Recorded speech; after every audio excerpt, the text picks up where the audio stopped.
Hi friends, ఎలా ఉన్నారు? Welcome back to mister Lakshmi channel. Friends, ఇప్పుడే 'వదిలే 2' టీజర్ చూసాను.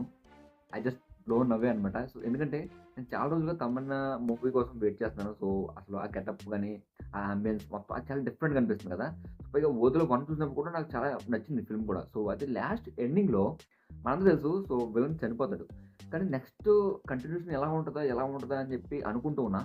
బట్ చూస్తే it was just blown away. That shot ఏదైతే ఉందో, సో సైకిల్ మిడ్‌నైట్ అలా వెళ్తూ ఉంటుంది కదా! సింగిల్‌గా ఎవరు లేకుండా. Scary man. లిటరల్లీ స్కేరీ నిజంగా. అండ్ ఇంకో విషయం ఏంటంటే, సో ఈసారి గాడ్ వర్సెస్ ఈవిల్.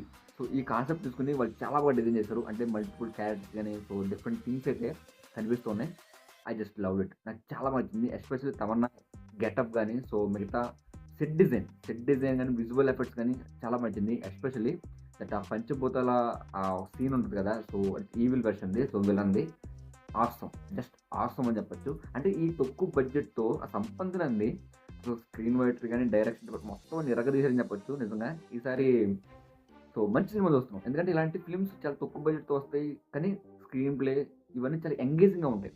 సో దీనివల్లే చాలా గ్రిప్పింగ్‌గా ఉంటాయి. కానీ ఒక్కసారి ఫిల్మ్ చూస్తే స్టార్టింగ్ టు ఎండింగ్ కొంచెం బాగా ఎంగేజ్ అవుతాం మనం. డెఫినిట్‌గా ఫిల్మ్‌ని ఎంజాయ్ చేయొచ్చు. సో నాకైతే ఇదే కేటగిరీలోకి కూడా ఈ 'ఓజెల 2' మూవీ కూడా వస్తదనిపిస్తుంది. సో ఎవరైనా 'ఓజెల 1' చూడకపోతే డెఫినిట్‌గా చూడండి. చాలా ఇంట్రెస్టింగ్‌గా ఉంటుంది. సస్పెన్స్ కూడా బావుంటది.